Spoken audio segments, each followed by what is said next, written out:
Hello, I'm Pete Brown, and thank you for checking out this one of 4 videos about the Beer 52 Master Beer Taster qualification, which I helped them put together.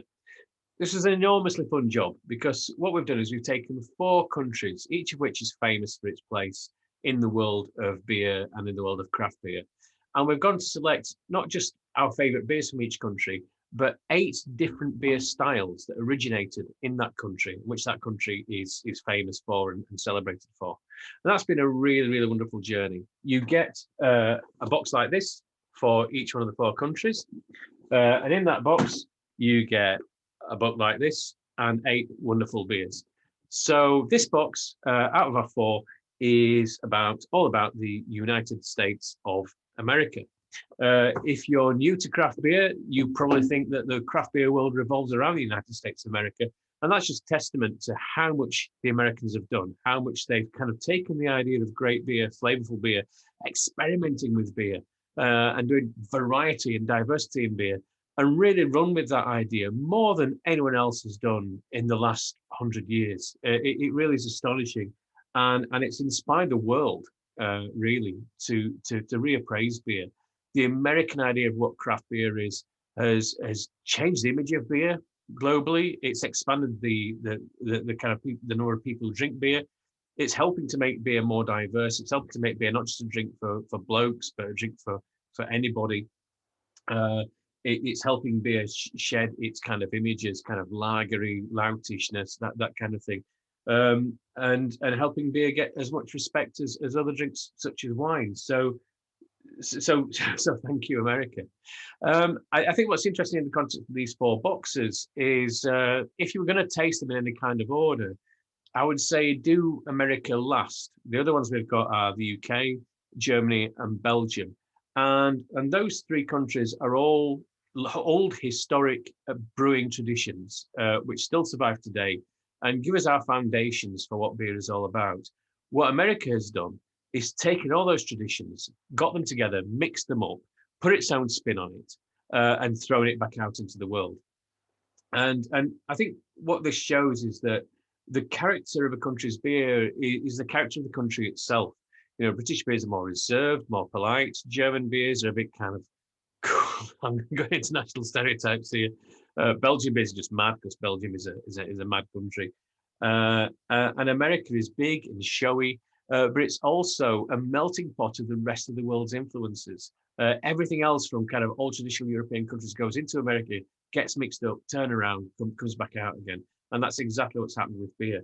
So there are 8 beers in the box. Now, like I said about the other 3 countries, pretty much every beer style in America, not all of them, but most of them, has its roots somewhere else. A lot of the styles you'll find in the American box originated in the UK or Belgium or Germany or the Czech Republic, and they've been made American by having a spin put on them.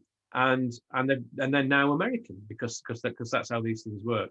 And that's not to take anything away from them at all. By doing that, the Americans have revitalized these styles and created something that's, in a lot of cases, a long way away from what those original styles were. So let's have a crack at a couple of them. The first one I want to show you is Dale's Pale Ale, and it was very important for me that this beer went into the case.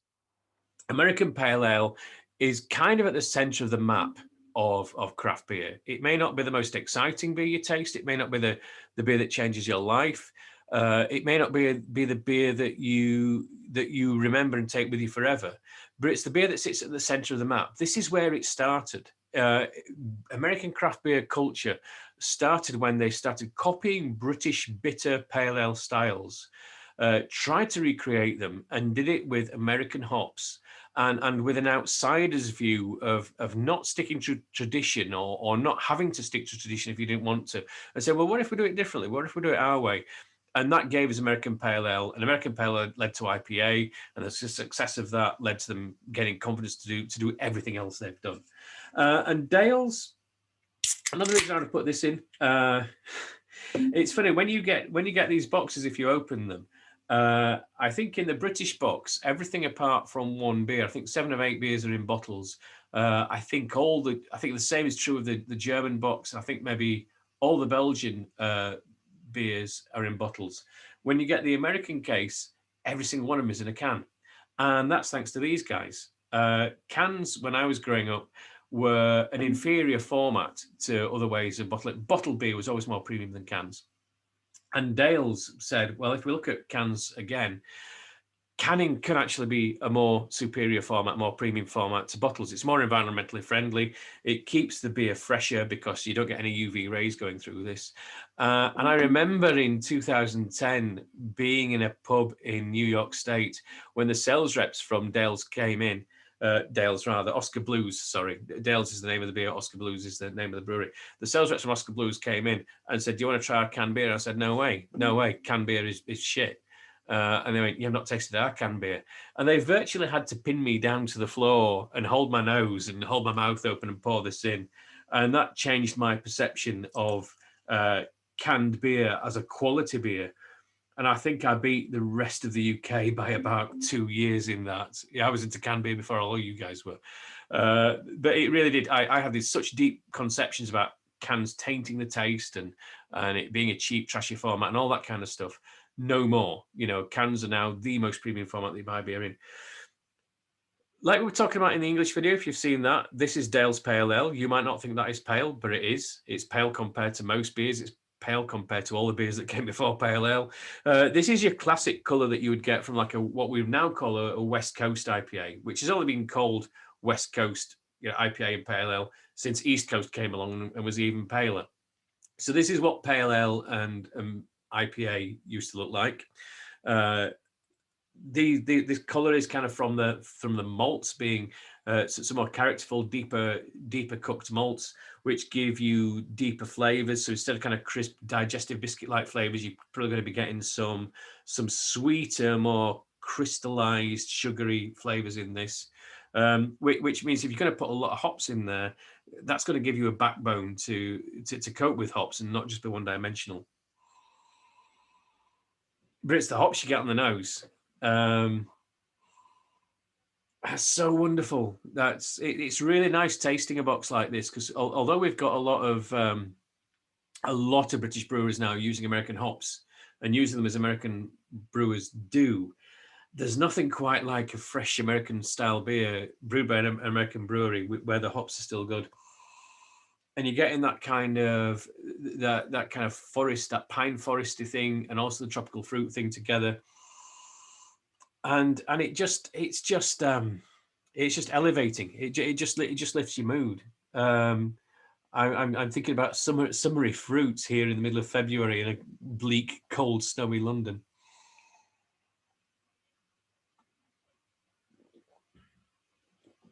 And that's just a masterclass. This is now considered old school.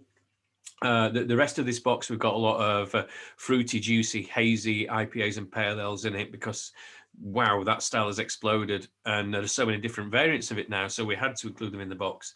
But this is where it came from. This is what they evolved from. And it's that word balance again. It's no one in their right mind could say this is not hoppy beer. But hops do two things in beer. When you add them early in the boil, they're summarized and the aroma flashes off and you get that crisp bitterness that finishes on the back of your palate. You add hops later in the brew and they don't flash off, they don't turn to bitterness, and there you keep all the fruity flavors. We're obsessed at the moment with hop aromatics, with those late addition hops and the dry hopping and everything else, where those aroma compounds stay much more intact. And they're wonderful. If you've ever taken a handful of fresh hops and rubbed them like that and inhaled them like that, I mean, you don't get high off it, even though the hop is a relative of cannabis. There's nothing psychoactive in there, but really, it's one of the most joyous aromas in the world. So I'm glad they're there. But this has got the bitterness as well. And it's like a kind of the second foot landing. The aromatic hops at the beginning, the balance in the mouth with the malt, and then the lovely bitterness to finish off. It's like a symphony playing through your mouth as you drink it. I'm sounding like my fellow beer writing colleague, Adrian Tierney Jones here, but that's the kind of flavour that first got me interested in beer, that made me think there was more to it than what I'd previously thought. So enjoy that in your selection in your box, and check it out before you go move on to the hazy juicy stuff, and get an appreciation of how the styles evolved. Talking of evolution, Americans are nothing if not experimental, and my next beer that I picked out is Tailgate's peanut butter milk stout. Yes, so I recognize stout as a word that's to do with beer.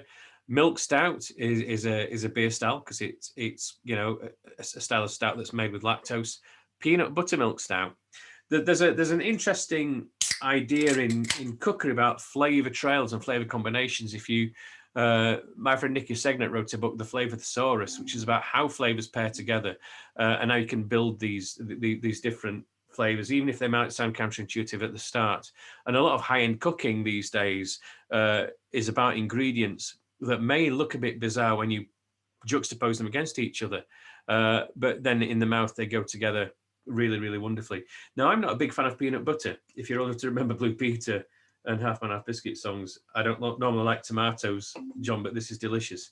I don't like peanut butter, but I do like stout, and I do like milk stout. So looks like a stout. I love it when you get these kind of slightly yellowy tinge to the head. That shows it's going to be kind of characterful beer. And all you get off the aroma is peanut butter, but in a nice way. There's a little bit of lactose in there as well. It smells like it's going to taste absolutely gorgeous. It's kind of priming you for a soft, mellow seduction.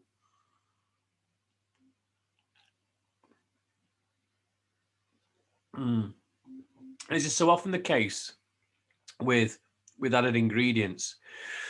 The aroma can be a little bit more, it can be a little bit scarier, if you like, than the actual delivery. On the palate, you're still getting all that peanut butter, but with the rest of the ingredients, with the rest of the beer, it's not just peanut buttery. It's like the stout, the milk stout, everything else, and the peanut butter. They join together and become something else. You can imagine what... You can imagine getting a glass of stout and dropping some peanut butter into it and swirling it around, and it would be bloody horrible. And that's why they don't do that. This is probably added, I'm guessing, in the boil, towards the end of the boil.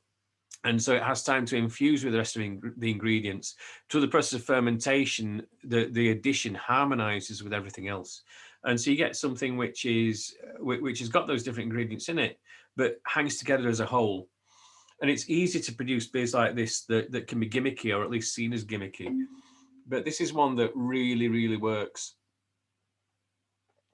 as one of those flavor combinations, as one of those flavor trails that I was talking about. So those are just 2 out of the 8 beers.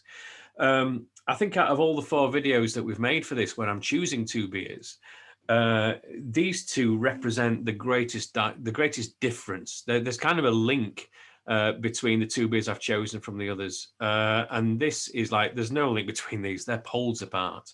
And they're both great. And that just shows you what America's done. It shows how America has captured the imagination in beer, just as it's captured the imagination of the rest of the world in so much music, film, other kind of aspects of popular culture.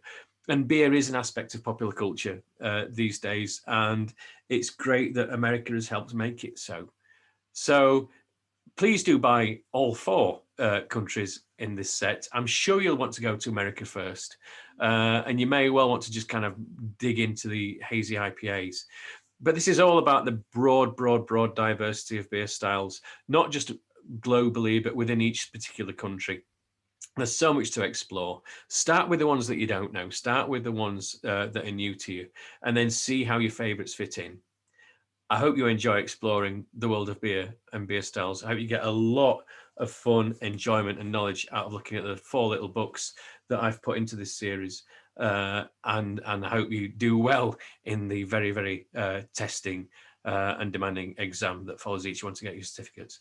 And I hope you enjoy drinking the beers. Thanks for watching. Cheers.